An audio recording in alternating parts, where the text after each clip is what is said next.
भारत की शान, भारत की पहचान ताजमहल, जिसको देखने के लिए प्रतिदिन हजारों लोग विजिट करते हैं। इसे पूरी दुनिया का 7वां अजूबा भी माना जाता है। आज के इस एपिसोड में मैं आपको ताजमहल से जुड़े हुए कुछ ऐसे रहस्य बताऊंगा जिसे सुनकर आप उन पे यकीन भी नहीं कर पाओगे।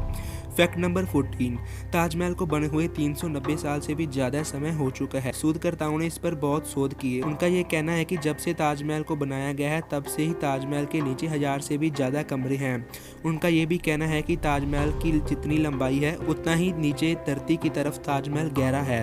जब ताजमहल का निर्माण हुआ था उस जमाने में किलों के नीचे से काफ़ी रास्ते भी बनाए जाते थे। ऐसा ही एक रास्ता एक ताजमहल के नीचे से भी कहीं और जाता है, पर वो रास्ता शाहजहां के समय से ही बंद करवा दिया गया था। फैक्ट नंबर 13, क्या आपको पता है कि जब ताजमहल का निर्माण शुरू हुआ उससे पहले भूत प्रेत जिन इसकी नींव नहीं रखने देते थे, वह बार बार कारीगरों को वहां से भगा देते थे। फिर इस चीज को रोकने के लिए शाहजहां ने इमामों का सुझाव लिया। इमामों ने शाहजहां को अरब में बुखारा सर के पीर हजरत अहमद बुखारी को बुलाने का सुझाव पेश किया।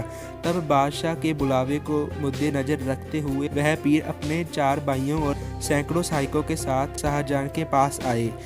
चारों पीरों ने मिलकर ताजमहल के परिसर पर पहुंचकर कुरान के कलमे पढ़े थे। उसके बाद शाहजहां से नींव रखवाकर ताजमहल को बनाने का काम शुरू करवाया गया। इन 4 पीर बंधुओं की मजार ताजमहल के चारों तरफ बनी हुई है।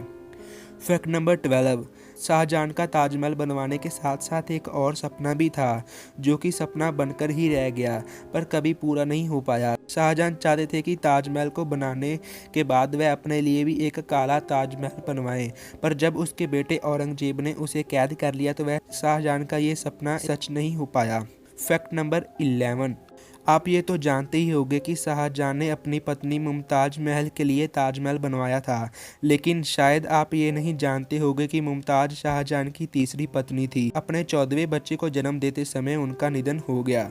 फैक्ट नंबर 10, आपने ये तो सुना ही होगा कि शाहजहां ने ताजमहल को बनाने वाले सभी मजदूरों के हाथ काट दिए थे ताकि वह ऐसी और कोई भी इमारत ना बना सके, पर यह बात एक अफवाह है। असलियत में शाहजहां ने सभी मजदूरों से एक कॉन्ट्रैक्ट पर दस्तखत करवाए थे ताकि वो ऐसी कोई और इमारत ना बनाए। इसके बदले में शाहजहां ने उन मजदूरों को उम्र भर की पगार भी दी थी। फैक्ट नंबर 9, ताजमहल में जितने भी लोग ताजमहल को विजिट करते हैं उन्हें ये पता ही नहीं है कि ये ताजमहल का पीछे का हिस्सा है। उसका आगे का हिस्सा जहाँ पे ताजमहल का शाही दरवाजा है वो जमुना नदी की तरफ दूसरी साइड है। आज के समय में जैसे लोग ताजमहल को देखते हैं वो वैसे शाहजहां नहीं चाहते थे, तभी जमुना नदी ही ताजमहल को देखने के लिए एक मुख्य रास्ता हुआ करती थी। फैक्ट नंबर 8, ताजमहल में जितने भी फुवारे लगे हुए हैं वो एक साथ ही काम करते हैं। सबसे हैरान करने वाली बात ये है कि उन फुवारों में से वो किसी एक पाइप से नहीं जुड़े हुए, सभी एक साथ इसलिए चलते हैं क्योंकि हर फुवारे के नीचे एक तांबे का टैंक बना हुआ है जो कि एक साथ ही भरते हैं। जब पानी का दबाव पड़ता है तभी एक साथ ही काम करता है। फैक्ट नंबर 7, अगर आप ताजमहल की चारों मीनारों को जरा गौर से देखोगे तभी आपको देखने को मिलेगा कि यह चारों मीनारें सीधी नहीं बल्कि एक दूसरे की तरफ मुड़ी हुई हैं।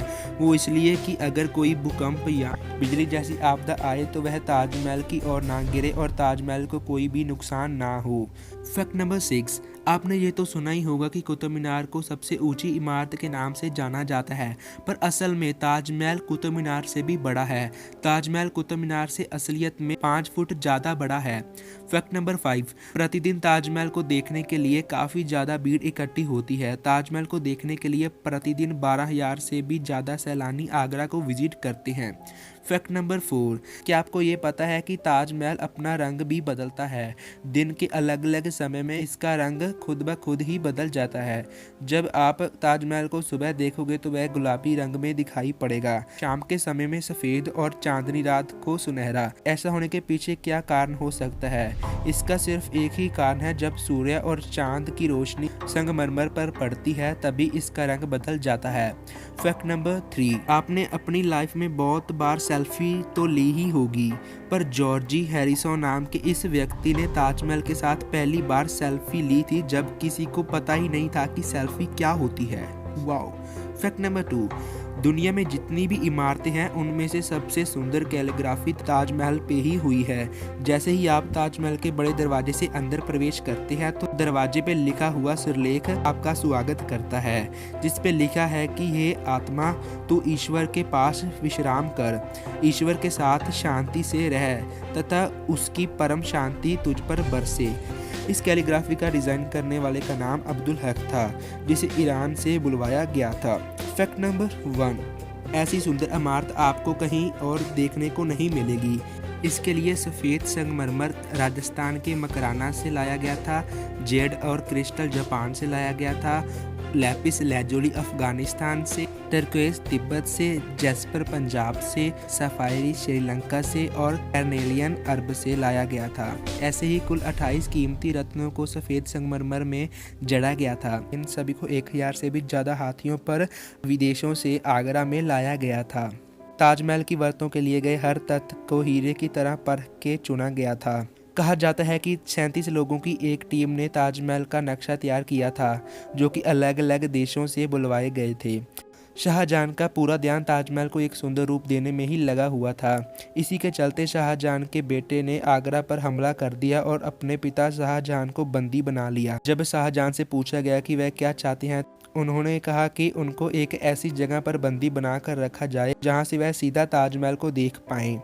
उनकी ये ख्वाहिश को पूरा कर दिया गया। कैद में ही हर वक्त शाहजहां ताजमहल को ही देखते रहते। वहीं उन्होंने अपनी ज़िंदगी की आखिरी सांस ली। मृत्यु के बाद उन्हें भी उनकी इच्छा के अनुसार मुमताज के बगल में ही दफना दिया गया। शाहजहां को ये पता था कि ये दौलत, शानो शौकत और ये ताकत एक ना एक दिन समय आने पर नष्ट हो जाएगी। उन्होंने ये सोचा था कि कुछ ऐसी जादूगर चीज़ बनाई जाए जो रहती दुनिया तक रहे। शाहजहां ने अपनी पत्नी मुमताज की याद में ताजमहल को बनवाया। ताजमहल को बनाने वालों में से तो आज कोई नहीं रहा, सब कुछ खत्म हो गया, पर बची तो सिर्फ एक चीज़, ताजमहल, उससे जुड़ी हुई अनेकों यादें। बस एक ताज ही है जिसने शाहजहां की सदियों पुरानी प्रेम कहानी को खुद में संजाई रखा है। अगर आपको यह एपिसोड अच्छा लगा तो इसे दूसरों के साथ भी शेयर जरूर कीजिएगा। आपका अंत तक बने रहने के लिए तहे दिल से बहुत बहुत धन्यवाद।